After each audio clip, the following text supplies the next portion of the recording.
नमस्कार, आप सभी का स्वागत है क्राइम 24 लाइव न्यूज चैनल में। मैं राधा देवी ले चलती हूँ कुछ खास खबरों की ओर। उत्तर प्रदेश जनपद कानपुर देहात के ग्राम सफदरपुर में 4 दिसंबर को श्रीमद् भागवत कथा एवं कलशों की पूजा आरती जोड़ी की गई। रामनाथ पाल पत्नी इंद्रानी देवी ने की एवं सभी ग्राम वासियों ने मिलकर के श्रीमद् भागवत कथा एवं कलशों में जल भर करके पूजन करा करके परिक्रमा की शुरुआत। नगर भ्रमण के बाद में सभी कलशों को वहां पर लाया गया जहां पर श्रीमद् भागवत कथा की व्यास गद्दी बनी थी। वही स्थान पर आकर के सभी कलशों एवं श्रीमद् भागवत कथा की स्थापना कराई गई, जिसमें कथा करा रहे पारीक्षक के स्थान पर रामनाथ पाल और उनकी पत्नी इंद्रानी देवी से पंडित आचार्य राहुल मिश्रा जो औरैया से श्रीमद् भागवत कथा को सुनाने के लिए पधारे गए हैं, जिसमें कथा का समापन 7वें दिन होगा, जिसमें यज्ञ होने के बाद में भंडारा का आयोजन होगा। रिपोर्टिंग उषा देवी, प्रबंध संपादिका की। महाराज जी के साथ हाँ करीब 10 वर्ष की लमसम हो गए। काफी टाइम हो गया। महाराज जी के हाँ। साथ जुड़े हुए हैं। बड़ा सिद्धांती मुझे लगे। हाँ वो है। वृंदावन निवास करता हूँ। महाराज जी श्री धाम औरैया से हैं। आचार विचार बड़े अच्छे हैं। तो हमने की महाराज जी से जोड़ा जाए। तो महाराज जी याद करते हैं तो महाराज जी के साथ आ जाते हैं। बहुत अच्छा है। बड़ा आनंद आता है महाराज जी साथ कथा में। और हम कीबोर्ड प्ले करते हैं महाराज जी के साथ में। लेकिन महाराज जी जब कथा कहते हैं तो मैं भी उसमें भाव विभोर हो जाता हूँ। बड़ा आनंद आता है बजाने में। बड़ी अच्छी कथावाचक है। नमस्कार जी, राधे राधे। आप सभी को प्रेम का राधे राधे। हमारा शुभ नाम जैसा कि आप लोग ज्ञात है, आचार्य राहुल मिश्रा। हम औरैया जनपद के निवासी हैं और औरैया में ही हमारी विद्या जो अध्ययन हुआ है संस्कृत पाठशाला के द्वारा आचार्य पद पर अपने विद्या को अध्ययन किया है साहित्य से। और ठाकुर जी की ऐसी अनुकंपा है जिनके द्वारा हम भगवान की इस कथा को गाते हैं, लोगों तक पहुंचाते हैं। देखा जाए तो निजी अनुभव की बात करें तो आज हमको 13 वर्ष हो गए भगवान कथा गाते हुए। और गाते गाते निजी अनुभव की बात करें तो हमारा एक निजी अनुभव एक यही है, परमात्मा हर परिस्थिति में साथ देते हैं।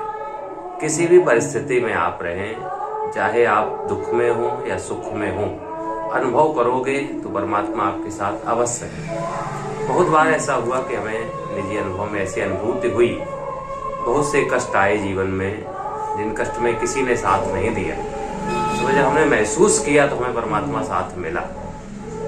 कभी ऐसी परिस्थिति आई कि किसी कारण से धन का भी अभाव, हर तरह का अभाव रहा, एक हताश नहीं हुआ। हताश ना होने से जब वो समय सामने आता है तो हमें उतनी उपलब्धि जितनी चाहिए वो हमें परमात्मा ने दी।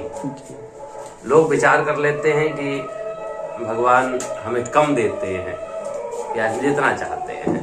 इच्छा उनकी है, वो हमारे लिए जितना उचित समझते हैं उतना हमें देते हैं। हमारी इच्छाएं हैं जो कभी खत्म नहीं होती, जिस कारण से हम अपनी इच्छाओं को कारण आगे सोचते रहते और आगे मिले और आगे मिले। ऐसा नहीं है, जिसके लिए जो लायक है उतना ही दिया जाता है। एक संदेश आपके माध्यम से जरूर देना चाहेंगे। लोग कहते हैं कि परमात्मा कभी हमको दुख भी देते हैं या परमात्मा सुख देते हैं। चाहे दुख हो या सुख हो, ये दोनों एक सीमित मात्र हैं। हर व्यक्ति को सीमित में ही दिए जाते हैं जी। उदाहरण के तौर पर किसी माँ बाप के 2 बच्चे होते हैं, एक छोटा और एक बड़ा।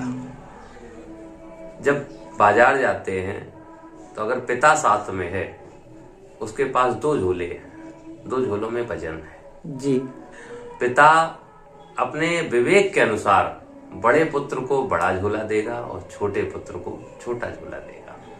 क्यों? वो जानता है कि कौन सा पुत्र कितने लायक, कितना वजन उठाने लायक है, कैसा वो परिस्थिति को निर्वहन कर सकता है।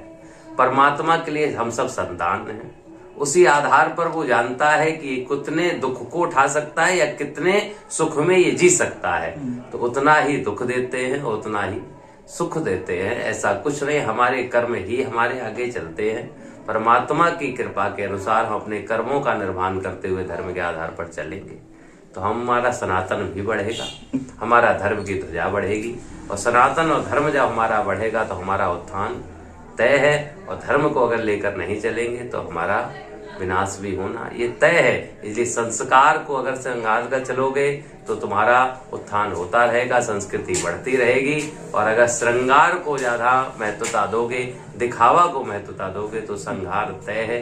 इसलिए जितना हो सके हमारा सबसे निवेदन यही होगा कि जितना हो सके सब लोग दिखावे की तरफ मत जाएं, अपने आप को पहचाने, अपने अंदर परमात्मा को पहचाने, वो अंदर है। यही हमने आज तक अपने निजी जीवन में अनुभव किया है, यही आप लोगों से कहना चाहेंगे। तो बस इससे हम वाणी को विराम देंगे।